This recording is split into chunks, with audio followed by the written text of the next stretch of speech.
Hi LearnDash users, welcome to our channel. In this tutorial, you will learn to add a small graphic or ribbon indicating a new lesson in a course page. WP Front Notification Bar is a plugin for WordPress that allows you to display notifications or messages on your website.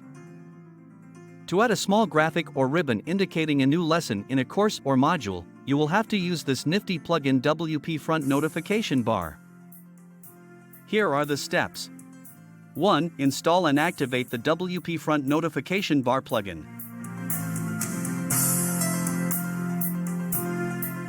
2. Now go to Settings and click the Notification Bar menu. 3. Tick the Enabled checkbox. 4. To display the Close button, tick the checkbox. 5. Next, fill your custom notification in Message Text Content field. You can display all pages or custom pages by choosing those pages. In this demo video, we have added only course page. Save the notification bar settings. Let me show now how the notification bar looks with the new lesson graphic or ribbon.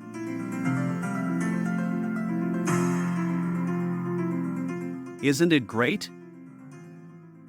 Hope you have achieved some valuable information. Please subscribe to our channel for more tutorials.